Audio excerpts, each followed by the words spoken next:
Welcome back, Chappelle. All right, so welcome back to our we're doing our flips on our own skis kind of model, but let's go ahead and dive right into a place that we may have gotten past in class, we may not have, I don't really know, but it's just going to kind of depend on where we ended up. And yes, this is going to be a longer flip, and yes, you need to go ahead and get used to that, because I don't know if you know, but like literally I'm counting on my board right now. We have 1, 2, 3, 4, 5, 6, 7, 8, 9, 10, like 10 days of shortened classes of some type in this quarter. So we need to go ahead and get after it. So we spent class time talking about Toussaint L'Ouverture, and we talked about his liberation movements in Haiti. We talked about how the unstable slave social class system in coupling with free people of color, as well as these wealthy white planters and these petite blancs, was going to be really, really unstable, and it was going to shatter at any moment, right? And it actually did in a very large way. And now Toussaint L'Ouverture is going to come along. He's going to organize the slave revolts, and he is going to lead Haiti to independence, right? He's going to even be awarded an officership by the Spanish military, just to kind of give a big screw you over to the French.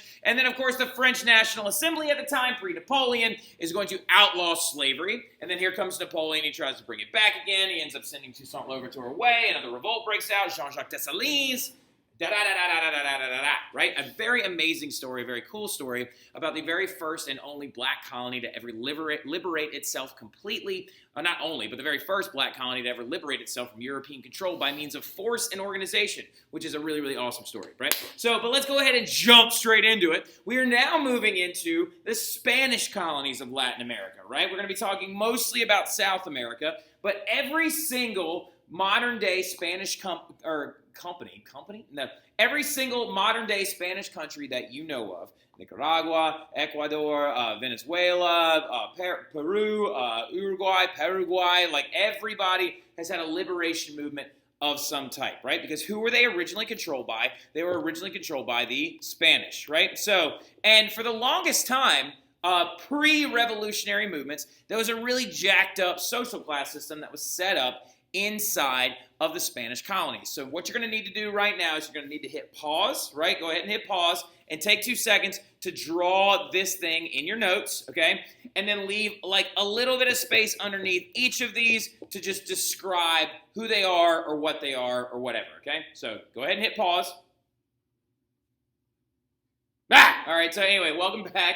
Now, the big thing, though, okay, going back into it, okay? So we have, first and foremost, up here at the very, very top of the Latin American social class system that existed in the Spanish colonies. So this is when Spain still controlled these Latin American territories. You had the Peninsulares up at the very, very top, and the Peninsulares were white, European-born, as in from Europe, from Spain, wealthy landowners, right? So they owned land inside of South America that most of them did not even live on, right?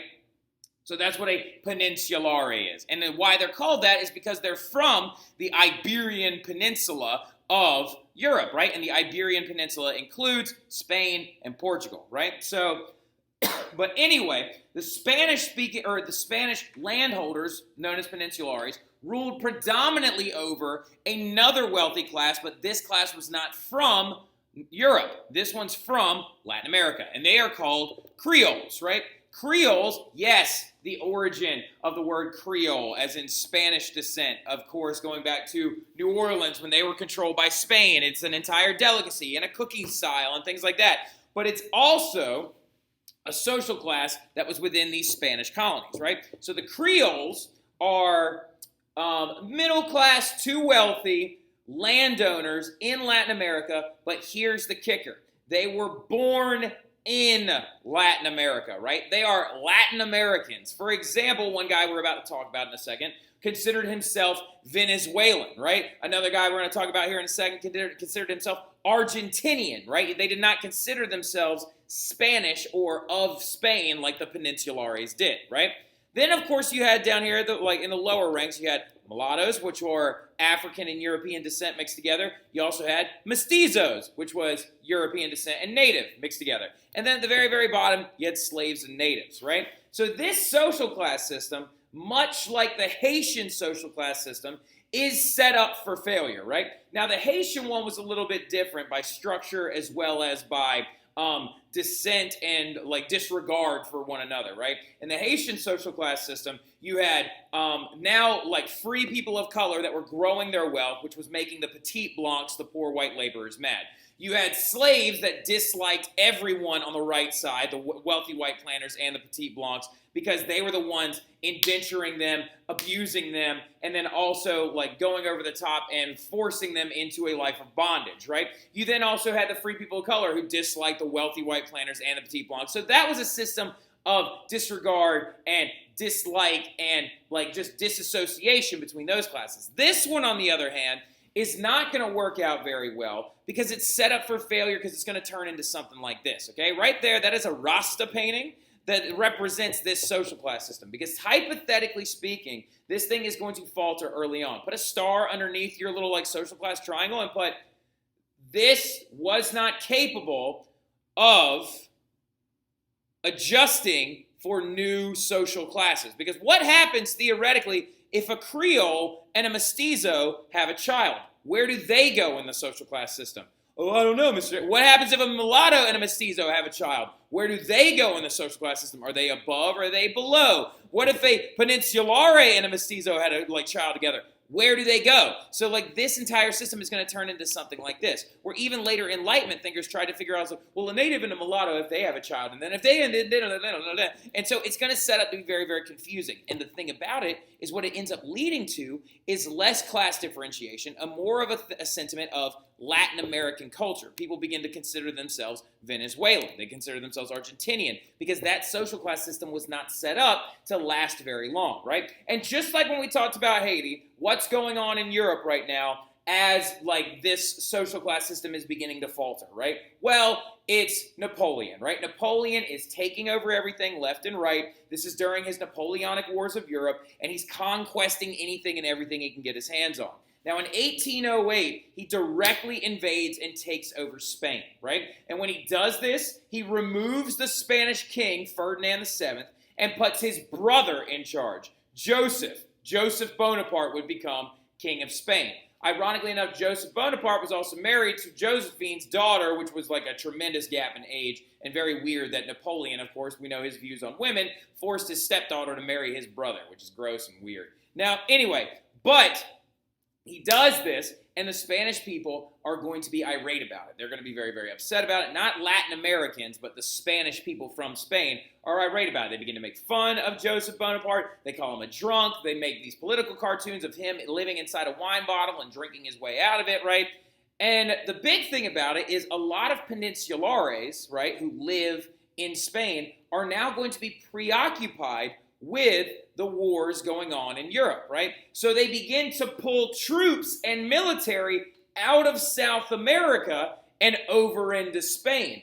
And the Creoles look around and they're like, wait a minute, there's no one here to stop us if we were to have a revolution, right? So the Creoles decide to pick up arms and to get after it and go out and liberate themselves from Spanish control. So in 1810, while Napoleon is still in charge of Europe, rebellions across Latin America break out, right? This, for example, is an image from 1808. This is called The Executions of May 3rd. It's by Francisco Goya.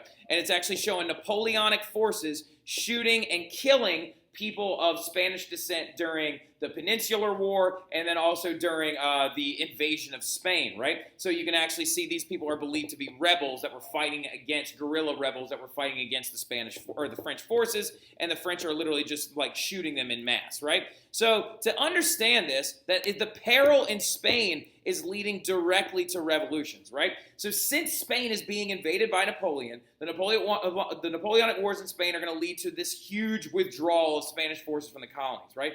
Only 10,000 Spanish troops remained in Latin America by 1820. 10,000 to try and protect almost an entire continent's worth of land. There's no way you're going to be able to do that. So the Creoles decide that this is their moment to show up and try to take over. And the Creoles would originally be led by this man, Simone Bolivar. Not Simon Bolivar, it's Simone Bolivar, right? Simone Bolivar is a very, very famous individual, right? Very, very well known by his name, the Liberator, right? And he's so famous that he has a friggin' country named after him, known as Bolivia, right? So, and for all of you that are in Miss Kamatani's class, I know you know your South American countries because she teaches that so well. So the big thing about it is Bolivia is literally named after Simone Bolivar, right? So, and Simone Bolivar is the guy that leads the Creoles in Latin America to their liberation, right? He is military trained, he is wealthy, he is educated, and a very famous symbol of his authority is his sword, which is actually housed in Medellin, Colombia, as we speak, right? The actual sword itself sits in a very large case inside of the Medellin State House inside of Colombia. I believe it's in Medellin. It could be in Bogota. I'd have to look it up. All right, so now, but the big thing is, Simón Bolívar was born in Latin America. He does not consider himself European, right? He's like, I'm a Venezuelan-born Creole, right? So he's like, I have family members throughout my life that are mestizo, or they are like of lower classes and things like that. And we should reject this stupid social class system, and we should create a system of our own where we can be Latin Americans, not Spanish colonists, right? So Venezuelan independence would be declared, or would actually be achieved or declared in 1821, right? So Venezuela originally is going to declare its independence in 1811, right? In 1811, they do this because this is when Napoleon's invasions are at their height, right? So Napoleon is causing so much havoc and so much chaos in Spain that he declares Venezuela independent from the Spanish Empire as of 1811. Now, Bolivar's armies are going to be very unsuccessful at first. A lot of this has to do with bad equipment, they don't have enough people, troop movements, different, they're using troops that are not necessarily educated in the formal arts of war. So the big thing about it, though, even though they were unsuccessful, he went over the other side of the Andes Mountains to recruit more forces from Peru, and to actually then lead another invasion. But in 1819, after 9 years, or almost 9 years, actually, it's closer to like 6 or 5 years, of recruiting a new army, training them, and getting themselves prepared, Bolivar marched back over the Andes into today's Colombia and defeated a gigantic Spanish army. Now, as we know, by 1819, there's not that many Spanish forces left inside of Latin America anyway. So they're all been pulled out and they're all off fighting in like Europe, and they're also trying to retain and reconstruct because now Napoleon is gone as of 1815. So in 1821, the Spanish crown lets Venezuela go, and Venezuela earns its independence, right? He marches north to Ecuador, right? So he's heading over to Ecuador, and he's like, we are not settling only for Venezuela and Colombia. We are going to liberate all of Latin America from Spanish control, right? And Spain is just faltering. They're falling all to pieces when it comes to this point because they are right now taking care of their more realistic problem, which is picking up the pieces after Napoleon has been gone, reinstalling the ruling class, and avoiding any reprisals of French military movements and or anything that could be going on inside of the European continent, right? So he marches north to Ecuador to meet somebody who the entire time had been leading an independence movement of his own in the southern area of South America. And that man's name is José de San Martín, right? So now, just to give you an understanding of how important Simón Bolívar is, this man has a statue inside of New Orleans, right? New Orleans respects Simón Bolívar so much that they have gone to the point of creating a statue of his person, right? And it's actually right off Canal Street as you're heading down to the French Quarter. It's very, very cool. And also Miguel Hidalgo has one down there, but he's from Mexico. Now, anyway, so check this out. Big thing is, though, José de San Martín is going to be the guy that leads southern South America all the way to their independence, right? So he is a simple, modest man who received a massive amount of training in Spain as a military officer, right? So not only is he one, not a Peninsulari, he is a Creole as well, right? So see, as you can see, he is a Creole because he was born in what is now modern-day Argentina, right? He decides to use his military training given to him by the Spanish to lead a revolution against them, right? And he creates an Argentinian military force, and he decides to go out and attack the Spanish military that is left behind in Argentina, right? So he does it a little bit differently, and this is actually his statue in Buenos Aires, right? So, like, also, fun fact, there's a statue of George Washington in Bolivia, which is, I think, really, really cool. So, all right, but that is in Buenos Aires, Argentina, right? So, now Argentina is going to declare their independence in 1816, right? 5 years after Venezuela did their first attempt, right?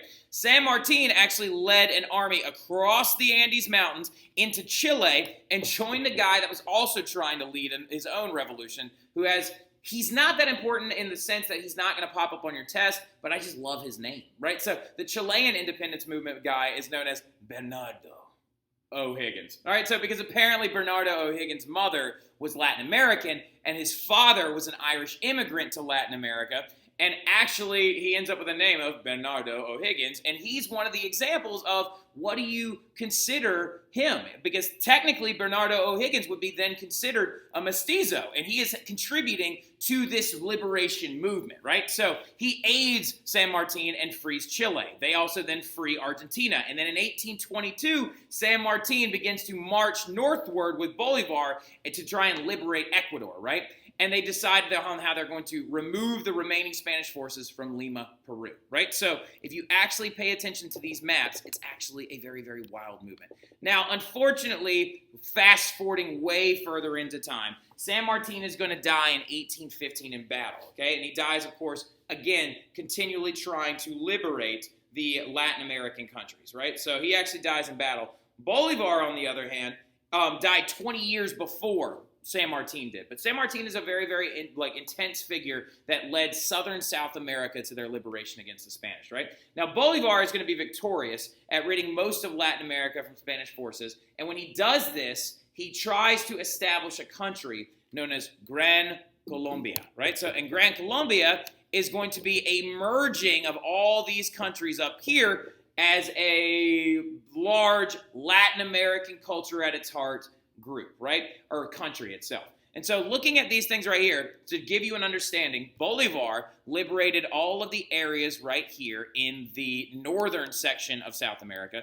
San Martin led his down here and met Bolivar right here in the middle, right? So you've got San Martin in the south and Bolivar in the north, right? So these two men worked together to liberate all of these countries: Venezuela, Colombia, Ecuador, Peru, Bolivia, Paraguay, Uruguay, Chile, Argentina, all these places away from Spanish rule, right? Now, Gran Colombia, Bolivar's vision, right, for this entire thing, actually of a united South America with like a common culture and a common language at its heart, included the modern-day countries of Colombia, Ecuador, Venezuela, and Panama. Now, unfortunately, Bolivar's idea of this united Latin American country was very short-lived, and it's mainly due to dissension among various factions, other Creoles fighting for power. People are going to be like, why is Bolivar in charge? We should be able to do this on our own. And then Bolivar stepped down as their president. And then in 1828, he resigned. And so the big thing about it is Gran Colombia actually is going to get divided up in 1830 into Colombia, Ecuador, and Venezuela. Panama is later going to split from Colombia with U.S. assistance in 1903. But basically what happened in the long run is these countries all end up fracturing into these smaller cultural groups because people, like I said, for example, are like, I am Venezuelan, not Ecuadorian. I am Ecuadorian, not Venezuelan, et cetera, et cetera, et cetera. So in 1830 also, right as the country that he believed in died, Simone Bolivar died as well. So unfortunately, he actually lived his life and liberated his countrymen from Spanish control, but then the country that he then established was unfortunately disseminated and broken apart, right? So now the very interesting thing, though, about this also, we could talk for days about Latin American independence movements, right? We could talk for absolute eons about the stuff, right? You could talk about Mexico. You could talk about, like, the Texas War for Independence. You could talk about all these different things, okay? But there's one big thing you need to understand, okay? So you have to understand that this is all going on during Napoleon's invasions, right? And actually, a lot of it continues to roll forward after Napoleon is completely gone, right? So once he's gone, you have to kind of understand that he has fractured everything, right? Napoleon destroyed all semblance of unity that is going on, okay? So looking forward in time, we got about 5 minutes left, okay? You're going to see a massive rise of a lot of new isms, okay? So this is the unit itself, right? So the big thing about it is like this unit that we're talking about. So what we just did is we talked about Napoleon's effects abroad, right? We talked about how Napoleon's invasions are going to lead to the liberation of Haiti. They're going to lead to the liberation of southern South America, northern South America, lead to the liberation of Mexico. They're going to lead to the liberation of Brazil, right? So I could talk all day long about Latin American independence movements, but we also need to talk about the rise of these new political isms in Europe, right? So we are going to talk about all this crazy new thought, how it affected everybody. You don't need to necessarily jot all this down. What you do need to write down is the years of 1815 to 1914 are going to be insane, right? Be prepared to jump around all over the world. You also need to begin to reject what you think about these political ideologies, okay? So following the Napoleonic era, which you need to write this down, the Napoleonic era ends in 1815, right? So in 1815, Napoleon and his forces are going to be destroyed at the Battle of Waterloo, and he's going to be then exiled to St. Helena, where he will die in 1821 from stomach cancer, right? So following the Napoleonic era, the world is going to be turned upside down. It's kind of like this understanding of normal is now destroyed. We talked about this in my C period. I know Sam understood it 100%. Like the idea that like Europe was just perfect before Napoleon, he is the hammer that shattered that perfection ideology. And you have to understand, too, Napoleon has opened up like a basic can of worms, right? He has opened up this idea where it's like middle-class people are like, we can have constitutions, we can have rights, and the ideals of the French Revolution are spreading all over the continent, right? I mean, think about it for real for a second, okay? Don't write that. Don't write this. Don't write this. Think about it for a second. So many things are affected when it comes to Napoleon taking over everything. The ideas of war, the Enlightenment, the industrialism, revolution, absolutism, constitutionalism, mercantilism, colonial empires, just to name a few, all the perspectives on these things have changed, right? Middle-class people are saying, well, we don't want this or this or this, right? They only want this and this and this, okay? And then there are other people, you have workers, and the Industrial Revolution is changing everything, okay? So you're going to end up talking about all these crazy new thought ideologies, okay? Because following Napoleon's exile in 1815, you had a very, very large meeting that occurred because Europe decides that it has to reorganize itself, okay? Napoleon turned a very, very fractured, different like cultural groups, Europe, into a one unified idea with French culture at its heart, right? So when he's gone, they now had to break up everything he took over and actually put everything back where it was before he got started. So that meeting that is going to be held to break everything up is called the Congress of Vienna, right? The Congress of Vienna was a meeting that was held to rebalance the power in Europe, okay? And basically what's going to happen is it's going to turn Europe from this, which is when Napoleon took over, into this, where everything gets back into its right order, okay? So basically the goal was to split up everything Napoleon took over and give most of Europe's control back to Great Britain, Russia, Austria, and Prussia, right? Now, Prussia, you don't know them, okay? So let's talk about them for about 2 seconds, okay? Prussia is baby Germany, okay? So do me a favor, and next to Prussia, put Germany before it was Germany, or baby Germany, or something like that. Who they are is they are the largest and most powerful state inside of this new thing, okay? This is called the German Confederation now, okay? Because when Napoleon took over the Holy Roman Empire, he destroyed it, right? He destroyed it. It was like, no longer is this stupid thing the Holy Roman Empire. We will now call it the Confederation of the Rhine, right? And then when Napoleon gets kicked out, the Austrians and the Russians and the British and the Prussians are like, well, let's go back to what it was beforehand, this old Holy Roman Empire thing. Because Austria is not about to give up all this land that it owns inside of the old Holy Roman Empire, okay? So they decide instead to change it to this thing called the German Confederation. And Prussia, the dark green right here, is the largest state inside of that new German Confederation, right? So Russia, Austria, and Prussia are going to be considered this thing called like the Holy Alliance, right? Because they're considered very, very conservative by the rest of the large powers in Europe.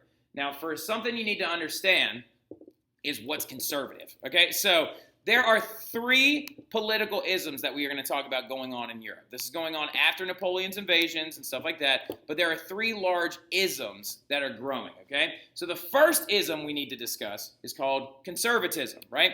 Conservatism has a lot of different goals, okay? So basically, this right here are all the little clarifying, like you need to highlight anything that's inside of parentheses, okay? So the big thing about conservatives, okay, there are a lot of very famous ones. There's guys like Edmund Burke and Clemens von Metternich, and they're all in the idea of they want to restore absolute monarchs, right? The first thing the conservatives do at the Congress of Vienna is they bring the Bourbon monarchs back. Guess who's in charge of France now? Louis the mother flippin' 18th, right? Louis the 16th's brother. So they want to suppress any new revolutions because they hate the idea of revolutions because new ideas scare them. Conservatives are all about going back to the absolute era. They want to keep absolutism and they want to bring it back. They want it to stay what it was, right? They also want to stop or prevent the growth of liberal constitutions and prevent legislative bodies. Why would a conservative absolutist want to prevent the growth of a legislative body or a constitution?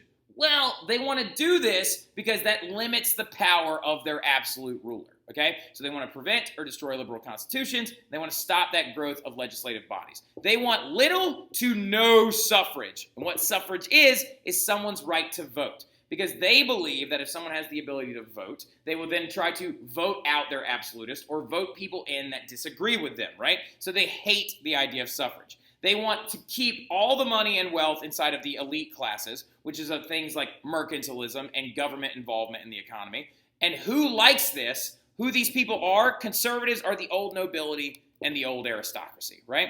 Then you have their main enemy, who are known as classical liberals, right? Classical liberals, there's tons of them, right? So they believe in something. You have to understand, too, some of you are like, oh, well, my parents are liberal or my parents are conservative. They're very different. That's why I said you need to reject what you think you know about these people, okay? So this is all going on in Europe again. This is separate from the Latin America stuff we just talked about. And the goals of classical liberals are they want to, one, grow the industrial era. They want to keep pushing economic growth because they love this concept, individualism. Classical liberals love the idea that I could go start a business, make something of myself, make money for myself, and grow my own profit and my wealth, right? They believe in laissez-faire economics, which means they believe in no government involvement inside of economics. They believe in competition and capitalism, just like Adam Smith espoused in his Wealth of Nations. They want to limit the power of monarchs by expanding suffrage to some. Big thing you need to understand. Classical liberals like partial suffrage, not universal. And they also want constitutions that outline natural rights. They want to expand legislative bodies, create more parliaments, create more congresses. They want to grow wealth in common classes of society. And who are these people? They are the middle class. They are the bourgeois. The Marquis de Lafayette is a great example of a classical liberal. So I'm going to go ahead and stop right here. I will see y'all soon. Go ahead and get this banged out. Y'all have a good one. Talk to you later.